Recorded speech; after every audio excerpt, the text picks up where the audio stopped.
Okay, so it's a 1961 Cadillac Coupe de Ville that I bought out of an airplane hangar in Central California. It had, I think, 46,000 miles on it when I bought it, which is why people are really pissed off I cut it up.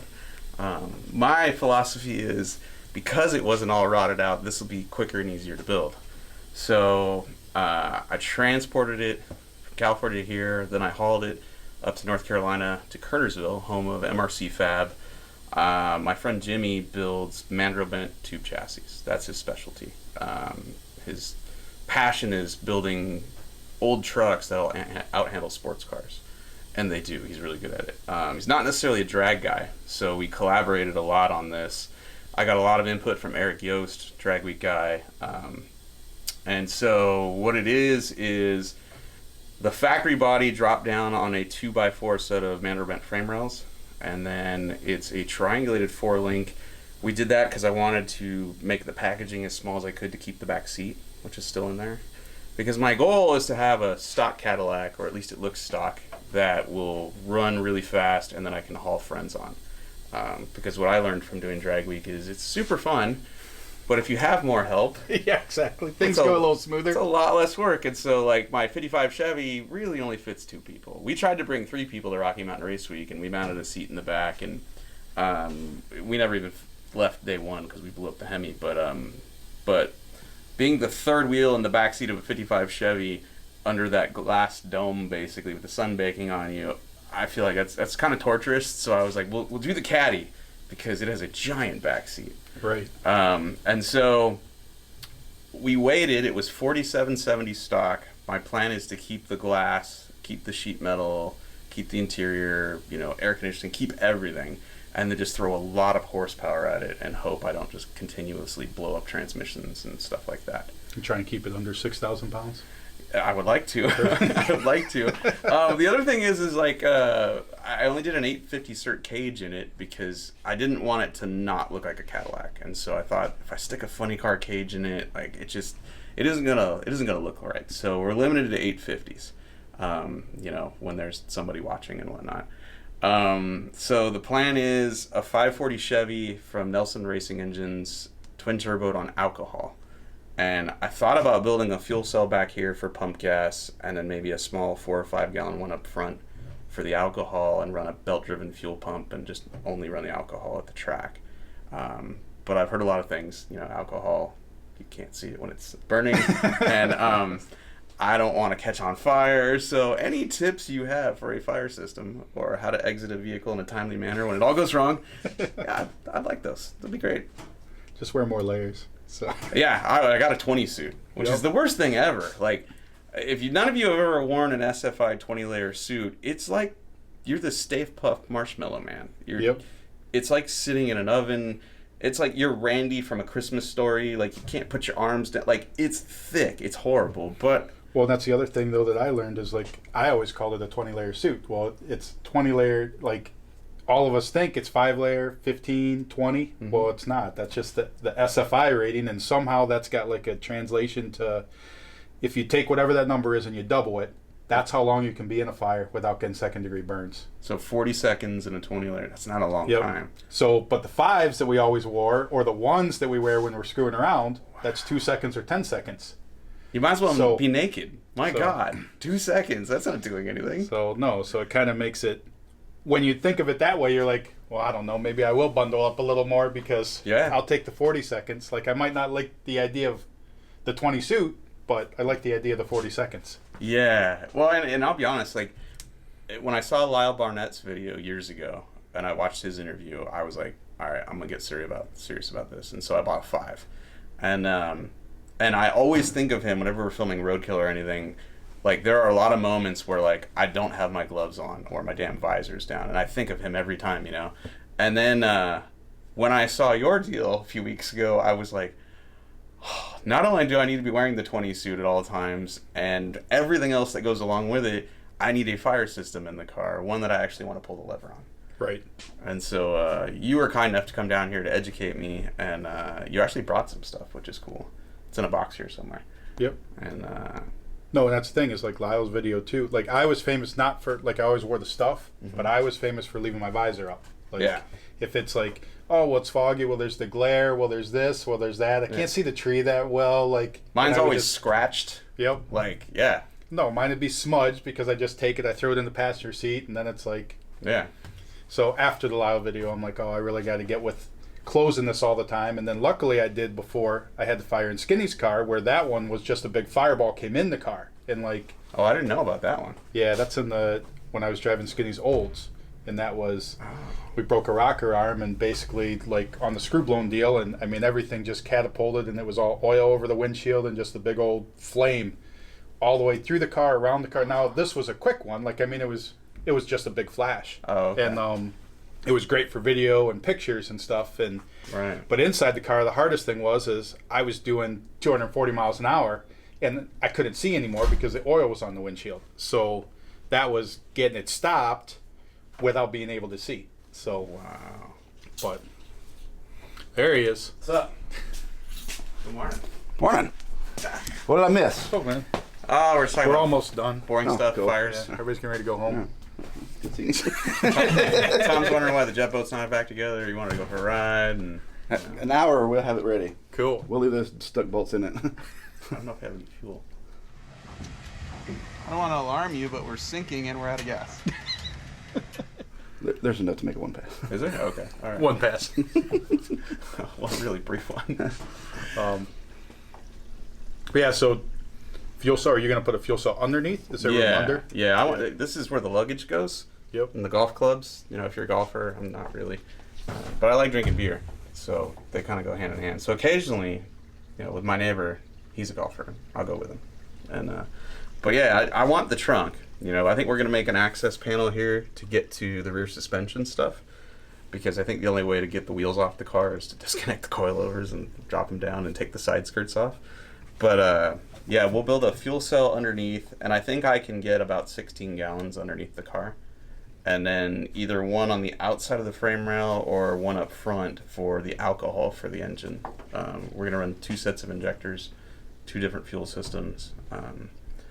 But I've never had a fire system. I don't know where it goes. Like, do you put nozzles back here just in the compartment? Yeah, it's up to you. Like, I mean, the bottles typically we go back here, and then obviously you plumb it up, and the system you got, which is the one that I talked about in my video or whatever, but like that I'm going to, which is a 2-part system. So with methanol, you got to run 20-pound system. So 2 10-pound bottles. Well, Okay. typically, like currently, my stuff's tied together, both 10-pound bottles, and then they feeds the driver's compartment and the engine compartment on one pull handle. Okay. Well, the new type system that Mag's Fabworks has that uses, I mean, number one, I guess to get into the fire aid, it uses the fire aid. So like with 2.0 after the fire, you go back to the pits and yep, everything's toasted, but there's no residue. So Right. you know when you set off a fire extinguisher, like putting anything out, you end up with that dust and that powder, like it just makes a big ass mess. Yeah. So that's why I don't usually set off the fire system, because I don't want to clean up the mess. And the 2 times I've set it off, I shouldn't have, because it was like, it just made a big ass mess, and I could have put it out with my jacket. But usually the first time you're on fire, you pull everything, and like Yeah. that was me. Like I had a valve covers in 1.0, and I had a valve cover gasket leaking oil. Well, it came down on the turbo header, caught on fire, and I see smoke coming out of the hood, and I'm pulling the fire system, thinking I'm gonna die, and like Yeah.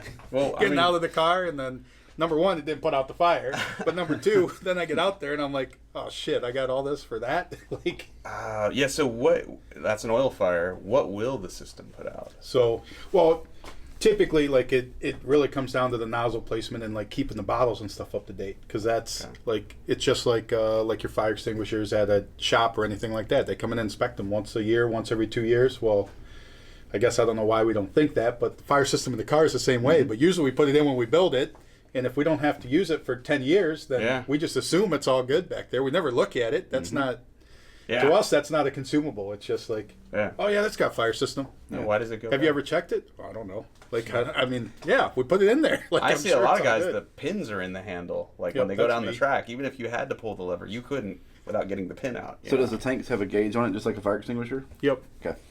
Yeah, it's just got that green in there, that part of it, and then the good thing about the system that I'm going to, which is a system that's down here as well, is it's got an auto deploy for the driver's compartment. So 175 degrees, it'll pop and just set off in the driver's that's compartment cool. automatically. You can manually hit it, but it's also just like a sprinkler head to where it'll go off on its own. And then the engine compartment's a separate handle, and that one's individual. So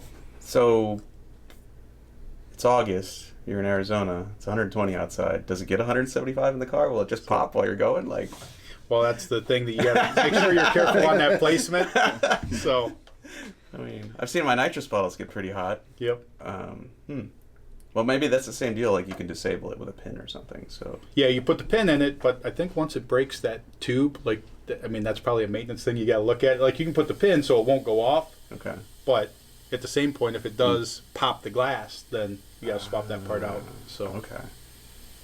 but no, that's my question with it as well. Like, because, well, it's like 1.0, 2.0 is not as bad, but 1.0, I believe that it's 250 degrees when we're driving down the road on drag week, like in the car. Yeah. Because you cannot touch a bar because it's Yeah. like so hot. And I'm like, I remember rolling with Jeff Lutz. This is probably the worst car ride of my entire life. Like, worse than any roadkill car. I drove in, it was the original 57. It wasn't the second one. And it was like drag week 2012 or something, I think. And I rode with him the entire day, the entire night. And at one point, the roll bar next to me was so hot that I had to put his fire suit on top of it because the turbos were mounted to the cage in the engine compartment, and all that heat was transferred to the bar. I couldn't touch it. And the exhaust leaks in that car were so bad that I spent most of the day with my head out the window like a dog driving because I was suffocating. Meanwhile, he's just slamming sodas the whole time. And I remember we got caught in a rainstorm. Like, we were on the side of the road at 3 a.m. on slicks, just 2 miles an hour. Like, it was like 15 hours of the worst ride of my life. And he acted like it was no big deal. I got out of the car at the hotel. My lips were fuzzy. I was like, I'm pretty sure I had carbon monoxide poisoning from this. And he's just beet red, pounding sodas, like, no big deal, dude. I'll see you tomorrow. You know, went on to the hotel. I think he won the event. I don't know. Like, he's crazy. Wow. He's absolutely crazy. So, but this car, I want it to be the opposite of that. I want air conditioning, full exhaust all the way out the back if we can get it. You know, as many creature comforts as we can have in this while trying to run 8s. You know, where are you running the exhaust at to get it out the back? I don't think it'll make it. I think it'll end up in front of the tires, but it goes on the outside of the frame, and we might be able to snake it back. 'Cause that's there. always the hard part, is getting around Yeah. the rear end. I don't know, to be honest. It might have to exit in front of the tires. But that would be better than bullhorns up front, or whatever he had going on in his car, because he had made these sheet metal ducts that clipped into the A-pillar of the car to funnel air in. I had the same thing on 1.0. And, no, we made the same thing. Like, you had to have that. Because the 67 has vent windows. Well, 68, 69 don't. So, like, we made our own that, like, just catches and pushes the air inside the car. You had to do that. And I remember after experiencing that and seeing that on a roadkill shoot later on a Barracuda where we were suffocating because the exhaust was coming in through the trunk. There was no trunk seal. I cut like a 2-liter bottle of Coke in half and duct taped it to the A-pillar just to funnel air in.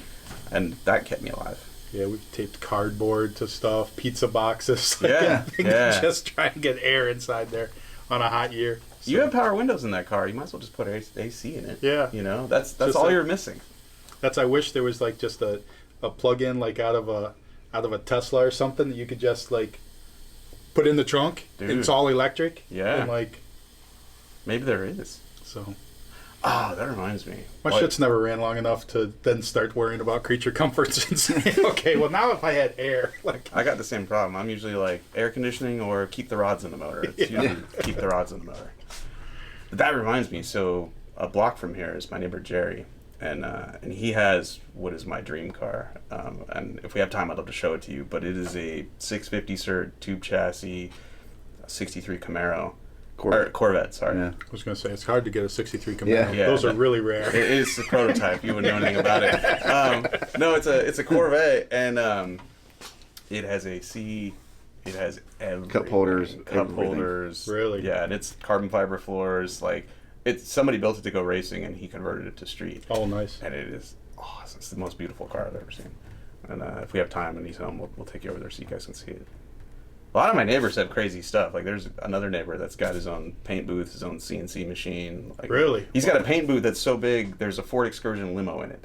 Really? And, Wow. yeah, he's got his own 5-axis at his house. Like like there's a guy in the neighborhood that has every generation of Trans Am ever made. Like, there's hardcore people in this. Gee, so when you need something, you just take it over to the CNC guy and say, "Hey, Nah, you get this out for me?" I hate asking for favors, but I do, like, I asked him for a flywheel once for like a big block Chevy. I was like, "Hey, we're broke. You got a little flex plate laying around," and he did. So I borrowed that from the guy with the CNC, but not the CNC. Okay, so fire bottles go in the trunk. That's what I've learned. And if Cotton acts up, he goes in the trunk. So it's 2 10-pound bottles? Yeah. 2 10-pounds. Yeah. Yup. And they can be mounted any direction. The ones like, because I mean they've got You got the the tube pickup inside. in them. Okay. Like they could be mounted upside down and they'll still pick up all the Wow. material. So, Cool. but they can go inside. They can go wherever, but the most practical place is going to be back here. Okay. Even if you just put one on each side, all the way to the edge. Yeah. If you want to keep the middle. So. Let's look at the middle of the car. Is that seat you were telling me about? Yeah, Corey LaJoy, the NASCAR driver. This is his dad's company, LaJoy of Seating, and borrowed this from him because I felt safe. The stock bench looks great, but it's so mushy. I don't think I'd ever get the harnesses tight, where it would actually do anything for me. So I think we're just going to get a pair of these and upholster them to match the back seat. What seat's in your car? So, carbon fiber in 2.0. So 1.0 is just like a custom one-off carbon fiber and then covered. So, but with when you have the funny car cage and everything, it's like the seat doesn't have to be as much because you have the whole funny car cages protecting Right. you. So like in this environment, like being able to have like the NASCAR style. Yeah, and I think for the street, I'll just pop that part of it off. Yeah, because it looks like that unbolts right out of there. Yeah, and then be a little more comfy. So for the fire Man, system, this cage is awesome. dude, they do good work. And then we're debating whether or not to make the trans tunnel removable, because that's my big fear is we're probably going to kill transmissions in this car because it's going to be so heavy. I have a feeling when we're all done, it's going to be 5,000. Well, it's going to be so low, too. Like, it's going to be a pain in the butt just to jack up. It's a process for this car. So, Yeah. totally. Well, with anything, like when you have the ability to make it serviceable, Yeah. to make it serviceable. Like Yeah. that's the, I mean, I don't know what's easier though. Like, look how far into the dash it is. Yeah. Like, even if let's say the tunnel's removable, like, Well, even if we can just Well- get the bell housing bolts out and the draft shaft loose and all that stuff and the linkage and Yeah, that just would drop save it out the time. bottom, that's, that would save time. yeah, I mean, even if you just have access holes to be able to get the bolts in and out, Yeah. like Yeah. Yeah. so that you can. That's a good idea. Even if we don't make the trans tunnel, removable, just have. Because I mean, you're four not getting the plugs. trans out through the top, so it doesn't. Like mostly, you're just trying to make everything accessible, which would be those top bolts to be able to get it out. So. Yeah. All right. So this next question is for all the other 61 Caddy owners out there that want to run 8s at Drag Week. Where should we put that? Because that's the deal with the glass that senses the 175 degrees and kicks the system on, right? Correct. And basically, you want it to be where the heat source is going to be, the major heat source, but not too close. I mean, my trans, it's nothing on a pass for my trans to get up to 230 degrees, 240 degrees, depending on if I have to spool a lot. So not there. So, so the idea is that it's up on a bar somewhere out of the way, and whether it's on one of these sidebars over here or the other sidebar, but Okay. just somewhere where it's going to see the temperature, because obviously the idea is that it's saving you. Yeah, you don't want you don't it back want here. you to be in temperature way before it would ever get to this. Okay. So, so with that, I mean, like I said, maybe over here on this bar or something out of the way would be a good spot for it, or even in the center. I mean, it just Someplace classy that matches, Correct. the Caddy. the interior. Oh, maybe the ashtray door. Can you open the ashtray door and then this is just right inside there? Damn right, I don't smoke. This thing's got 9 ashtrays from the factory, so we can take one for safety. So, and the same thing is now with the nozzles, you're gonna want 2 of them over there on the driver's side for sure, and then if you're worried about New Bern or Cotton or anybody, I mean, you could add additional ones to this side. Yeah. But generally, you want one spraying on the feet. So if there's a tab or something around there, and on the angle, whether it's over in the corner there, it could be in the corner, spray in this direction. And then the other one you want up high, So generally, like a good spot would even be where the gusset is. Oh yeah. You right could go with a tab triangle right in there. the middle there, and then just aim that down. That would be The idea is sick. because of the liquid in the foam, when it comes out, you just want to coat yourself. I mean, they did a test with it where they actually just sprayed down a rag and then tried to light the rag on fire, and it wouldn't light on fire. Oh yeah. So That's perfect up there. It'll look cool and it'll just hose me. You know. exactly. And if you put another one next to it with a mister, then if the air conditioner goes out or anything like that, then you could just We quit. We're not going. We're not. No AC. Drag week's over. I quit. no. You dude. give Cotton one of those lawn sprayers in the back, and he could just keep it pumped up and keep doing the handle, and it'll just slightly mist you while you guys are driving down the road. You have one job, Cotton. I mean, No, you're- two. The other's the tires. Yeah, tires, misters. You have one job: keep us cool, keep the tires round. That's it. Ready? Are you getting a carbon fiber hood? I don't know, dude. They're not readily available. I feel like the cost to do that is prohibitive. But I think we are going to make it tilt forward because... Is that like a 4-cylinder or something? There's so much room in here. I know, right? Look at that. She's a V6. You know what's going to be great about this build is it doesn't fit in any class but unlimited, so I get to hang out with you all week. There you go. We're going to run 850s in unlimited and get our asses kicked. But have fun doing it. But have fun doing it. Sometimes it's good to just be cool. Yeah. I'm a big believer in it's not how fast you go, it's what you make fast. Yeah, what's that saying? I'd rather be slow and cool than fast and uncool. That's right. Like ice cream truck. Yeah. That thing is cool. That thing is cool. Sweet, so power steering too. Look at that. Yeah, oh yeah. We are going to be fully lazy with this car. All the weights. All of it. Man, that suspension's sweet. Yeah, we were going to go adjustable with it. Kind of like the C10, but the car's going to be so heavy I didn't want to add any more weight to it. So I was like, we'll just make it really low, but drivable. So right now, I think there's 7 inches between the frame and the ground at ride height. Nice. And it can go a little lower, but I think this is probably where we'll start. I don't know what they are, but they're giant. No, that's probably a mid frame. That's not a large frame. Really? Yeah. Oh no, if you had large frame, that's Oh, it's divided too. I'm comparing these to the ones we pulled off the boat yesterday, which were like this big. They were little ones. Yeah. Yeah, the ones on the boat. Yeah. Dave, grab one of those, throw it in there. Let's see what it looks like. Oh yeah.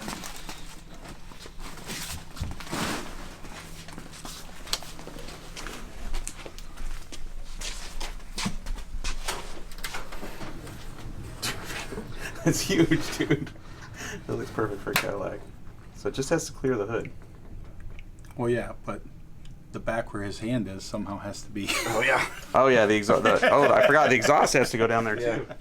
Oh yeah. So if you look down here, on the outside of that frame rail is a 5-inch tube welded into a cross member. That's where our aluminum exhaust has to go through. Okay. So I think it's got to go further forward. It probably has to go right here. He's gonna eat up that Yeah, whole but that area. tire. Oh yeah, we got to steer. So this is gonna come out like 2 inches, I think, 2 or 3 inches. We're gonna get longer A-arms and push this out. Oh Okay. yeah. Yeah. So the tires So are that'll not here. be more under the fender once we get that corrected. Probably need to do that before we try to mount the turbos then. Yeah. And then cut the wheel all the way to the right and then place the turbo. Well, and Well, I seen too, like at Grubby's car from Drag Week, his Novas at Tinnan's shop right now. Okay. And he switched from the Pro Charger to turbos, or he's switching. Right. And the turbos are going back behind.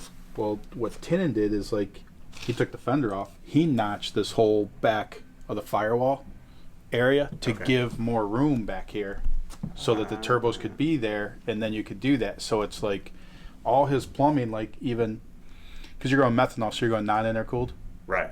So, to where he's still running an intercooler, but like the piping now essentially is behind the dash and then comes right back in to the back of the intake. Ah. So, okay. so I mean, you're trying to keep a tight engine compartment. I mean, I don't know how important with. I mean, you're probably doing a vintage air or something, not the factory air type deal. But This may be a problem because we have a master cylinder and everything that's gonna go over there. Well, so let me ask this question, because I'm not a chassis guy and I have zero experience making a car this heavy go fast, but how bad is it to put that thing right here? Because my plan was to take out one headlight and use as the air inlet. Yep. Like, how awful would it be to just stick the turbo right here? You know? It's not bad. That way you can plumb everything right into the intake and have your radiator take up this whole area here. Yeah. I mean, your problem is the there and back. Like, it's not always the location for the turbo. It's that you got to plumb it both ways. Yeah. The exhaust has to get there, and then the cold. Yeah, the exhaust has to get there. The cold would be no big deal. But I mean, if you want to try and keep the Accessories are gonna be an issue. yeah, if you want to try and keep the engine compartment as open as possible, obviously, like if you go back in there, because like I mean, you can remote your master cylinder. Master cylinder doesn't have to be there. Yep. So Yeah, it could be inside the car, like yeah, the you can C10 put that is. right under the seat, or like right in front of the seat. Yeah. Hmm. Oh yeah, like a street ride or a race car. So Yeah. So in general, I mean, you could also go down on the frame rail with the master cylinder up front. So that's 1.0 is in the car, 2.0 is down on the chassis. So in general, for me, like brakes comes after speed. So we make the speed first, and then worry about making the brakes work after. he might need 3 chutes Yeah. because there's no room for the brakes. So I got a horn. And a parachute. What else do we need? This car's gonna be a tank, but it's gonna be a cool looking tank.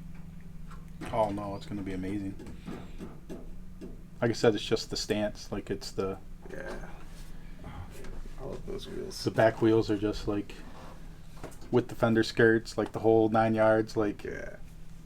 now, granted, you dropped the rear end to get the tire off, but some things are worth the sacrifice. That right there, I feel like it's a wash. You know, have to disassemble the car to get the wheel off. Whatever. It's not bad because of that. But that's why you put the back seat in, so you can bring along the guy that's got to disassemble the car to change the tires. Cotton, he's in charge of wheels. I put a Oh, back boy. seat. I put a back seat in just so that I can bring you, and you're in charge of tires. That's right. I got everything else, but you're gonna have to change the tires. I gave you air conditioning in here. So- You have to change the tires.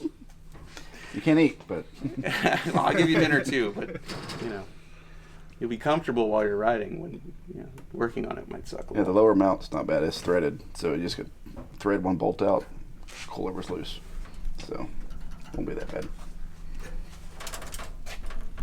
Cool. But no, that's what I would. I mean, I don't know. It seems like the most practical location for the minimal amount of tubing be back here. And I mean, if you could cut into that to make sure you can, like, if you have to, Right.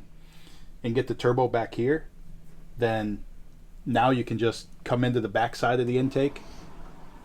Oh. So Yeah, now you just have your back tube there going into the intake. You got your hot side coming off and going there, so now your exhaust is at a minimum. I mean, Yeah. think of what you're adding in weight to the exhaust to Yeah. plumb it up to the front. Now, Yeah. now that's cool. I mean, that's obviously, I mean, like you said, it doesn't matter where you, just figure out where you want to put them. Don't think about, well, for balance or whatever. Like, Right. You're right. At they're this trying to point- offset 5,000 pounds, so I don't know that a 50-pound turbo is gonna make a huge difference in the whole thing. That's a good point. Yeah, we could cut like this side of the firewall because this was part of the AC. This is already cut out over here. Right.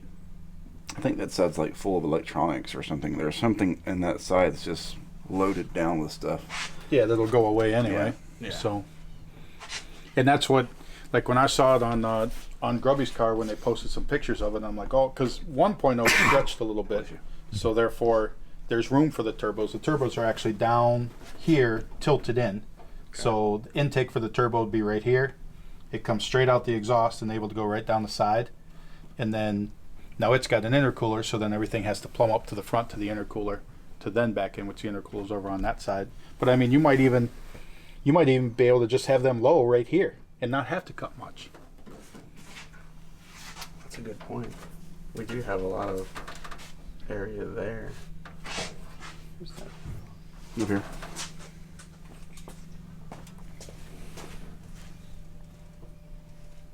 Because obviously, I mean, yeah, that's the other thing is when we look at that frame and we look at this opening, there's quite a bit of space below that dash area. So there's the drain. Yeah. Is it going to be dry sump? I don't know. I haven't talked to him about that. I mean, as long as you got a scavenge pump. I mean, obviously you go low, you're not getting any drain back. You got to suck the oil out of the bottom. We'll have to scavenge it then. Yeah, and I mean, you should almost always do that with this stuff anyway. But Yeah, that one's dry sump, and we don't ever get smoke as a result of that. It works good. They should make these lighter.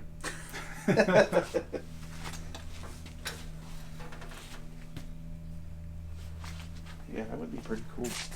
well, because that's the other thing. I mean, because you can clock that any way you want. But like, I mean, You almost get the outlet. because if you whatever, I mean, spun that around, just clocked it with this up here. Your header's right there. You bolt right to that. I mean, that's feeding straight up into the intake. Then you got your exhaust right down through the pipe. Yeah. Yeah, that would be way better if that was over here. Yeah, you just clock it. I mean, all you gotta do is loosen. That doesn't affect the oil drain, so that's perfect. Yeah, no, just loosen that bolt and spin it around to where you want it. That would be cool. Yeah, the only issue then becomes trying to get it back over to the frame rail for the exhaust outlet. The lower we go, the harder that will be, but it doesn't look impossible. But maybe it ends up cantered the other way. Yeah. Just make sure you run a good filter on it, because now the tire is going directly to. I know. I was like, that's kind of why I want to build inner fenders. I thought about building inner fenders that have a removable panel up here just to get air in here during the street drive, but to keep the tire from throwing junk into the turbos. Could you build like a little, almost like aluminum intake kind of that brings the filter up somewhere else and just feeds the turbo? Oh, I forgot about that. We were going to go through here. That way the filter's not just directly on the front of the I forgot we had talked about going aluminum tubing all the way up here and taking a headlight out. Then you get a plumb of 4-inch pipe somewhere through here too. Yeah. I wouldn't go through that effort. I'd either put the turbos up here right through there, or Yeah. let them sit back there with a filter on them. So Yeah, actually, it wouldn't look as cool if I took the headlight out too. well, we've all done that now. So it's like it was cool when you were the first one to take the headlight out for a turbo. But Yeah. It's not cool anymore. now that everybody's done it, it's kind of old. It is played out, isn't it? There's a lot less work to do it that way. Just put a filter right on the turbo when it's time to drive it. But and I really think that it's gonna, like, with minor modification, that it'll fit there, because as low as that frame is, and there's that big open area there. Yeah, I think you're right. Yep. Oh shit, you did mount it. Man! I thought you were joking. Dude, that's awesome. Alright, is that final placement? So That'd be easy to we run the think, exhaust. yeah, we think you might just have to notch in there and then slide that back, and then the header, just to make sure it clears that tire. But and then you cock it, it's almost like you can line up the exhaust almost straight. Dude. And then I mean, this could just plumb into the back of the intake, and then you have everything else. I could fit an air filter on that too. Yep. Oh, that's cool. So So in here we just point one at the turbo. yeah, nozzles. One at the I mean, header. that's the thing. Like if there's one on the firewall coming off or something, like in this direction or even in this corner somewhere, just spraying on that. Same thing on the other side. I mean, anywhere where your big heat sources are going to be. I mean, most of the fires are always going to be headers, turbos, somewhere in that part of it. And then with the fuel cell up front, I mean, wherever, if you end up with the methanol fuel cell up here, then that would be somewhere over here, maybe in the front corner, spraying back. I mean, Yeah. the main thing's coverage. Like a lot of times we end up, they're down here. Well, it's like, you look at the placement, it's like, well, you just put that in because you had to. Like, you weren't Yeah. really thinking about what should I hit with it. Right. So, and you see all kinds of cars where it's just like, do I have one in the engine compartment? Yep, right there. Like, for sure It's aimed at the hood. That's my purge solenoid. So I mean, if you had one in all four corners just shooting that direction, you could cover just about everything. Oh yeah. Yeah. Yeah, Nope. if the radiator goes, here, like if we do a really wide radiator, then we got all this area to build a fuel cell, Yep. No, and that's like I said, you're gonna need about 7 gallons of methanol, 6 to 7 gallons. That's so way it's bigger gonna than I burn. thought. It's gonna burn twice as much. Okay. So 7 gallons. that's I use about 5 gallons on a pass. So I'll use way more than that because this thing's fast. And it weighs a lot more, so Yeah, it's a tank. it's going to get really bad fuel economy at the launch. How much does 2.0 weigh? The So 2,900. 2,900. This is going to weigh twice that. Mm-hmm. Yep. Probably. I don't think it's be 6,000, but I think it'll be every bit of 5,000. Oh, especially with cotton in the back. So I did not say that. All right? That was from Tom. I wasn't even thinking it because that's mean.